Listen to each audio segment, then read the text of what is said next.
Hello everyone, welcome back. In this video I want to talk about why we don't use so many windings with the sword and the full-size shield. Okay. Now before we go to sword and shield, let's talk about rapier and buckler. Okay.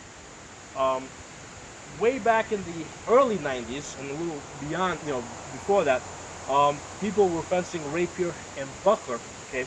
And without any knowledge of I-33 or Talhopper, they had already become aware that, you fence the rapier and a buckler in a style like this, and your you work around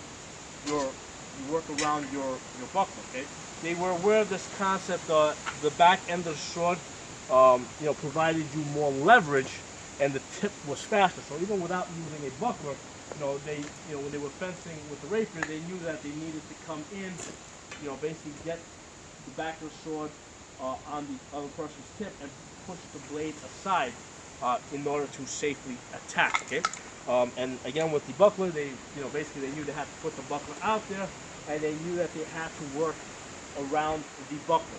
Okay, so they were doing all that stuff before I-33. Again was before the internet and before everybody was able to look at I-33 and see what they were doing. Okay, and they had knowledge. It might be said that they had knowledge of this through some of the Italian manuals that have been floating around for centuries already. But they were doing it. Now, let me get rid of the rapier and let me go to the arming sword. With the arming sword, I'm pretty much in the same exact situation. The buckler offers me too little defense. I have to basically use the sword for my primary defense, and I have to basically get the strong of my sword on the opposing blade. Okay, I can't really make any cuts unless I have control of the other person's blade, and any cuts I make are basically need to be with the forte in front of me for that defense. So basically, let's say I don't have a buckler, right? Let's say I'm fighting sword. Same deal here. I'm fencing. Any cuts that I make are going to be from the wrist with the sword in front of me. I'm not going to come back here and make a cut because basically I'm going to get killed. Okay? So with the buckler and the arming sword, we're in the same situation where basically we have to use windings because we cannot safely leave the bind. Okay, we have to work from the bind, and basically we're basically struggling to try and gain leverage over our opponent. Okay, so let me put the buckler down now, and let's go to a full-size shield.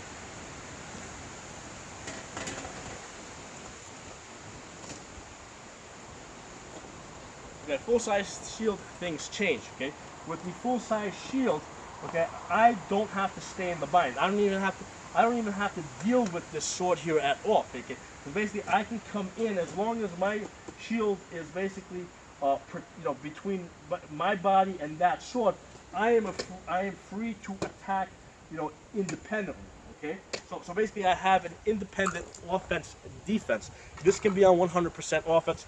This can be on 100% defense. Okay, now we can still use windings, and if we look at Lignitser's first play, we see that he uses he basically comes in, basically attacks the sword, comes in, winds against it, and basically thrusts in.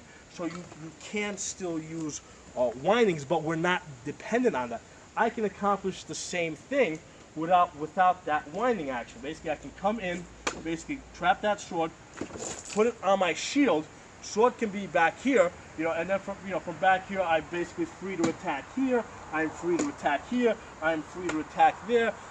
So I'm not dependent on that winding. I'm free to leave the bind. Okay.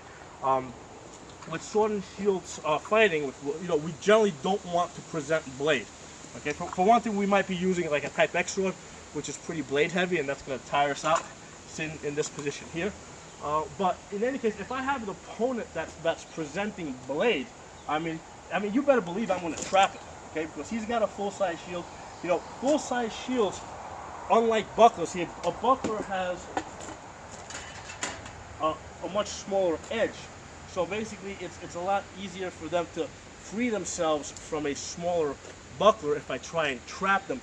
With a full-size shield, you know, basically I got a flat edge here, I have a flat edge here.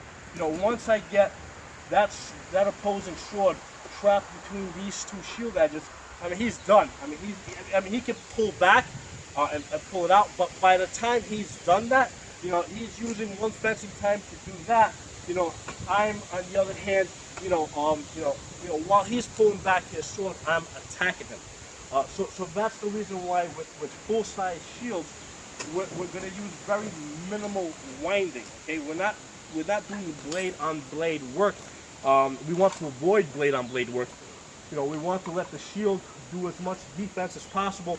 We want to let the sword do as much offense as possible.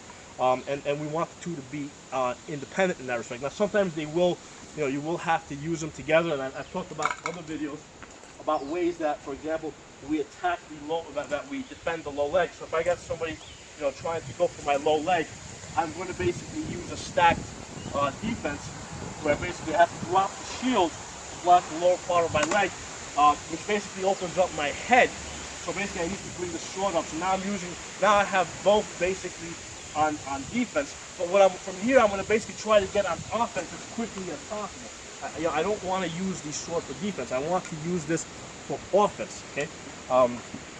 If we look at ligature, okay, and I did a prior video on this that you guys should check out, but I'll summarize what I said. Basically, ligature's plays to me are very different from what I see in I-33 and Talhoffer. And the reason for that is ligature we see much less winding. And what I think he's doing is, I think he's taken sword and shield fighting and he's modified it to work with buckler. Whereas I think when we look at I-33 and Talhoffer, you know, we're looking at strictly unarmored combat where they have absolutely no protection at all, and it's more dependent on windings and staying in the bind and working from the bind. With ligature, you know, we see we see that he comes in, he's making word child left side, word child right side. You know, we see that he's doing the Shido how he's attacking. You know, so he's clearly leaving the bind and he's attacking from one side to the other side to the other side. You know, and he's using a lot of misdirection. So I think that the flavor of ligature is more shield fighting rather than buckler fighting. And I believe that, like when I read the translation, and mind you, I'm reading a translation, sometimes I see him say buckler, sometimes I see him say shield. And I don't, you know, I think at that point, I mean, the two are kind of interchangeable. I think he intends for it to be somewhat interchangeable.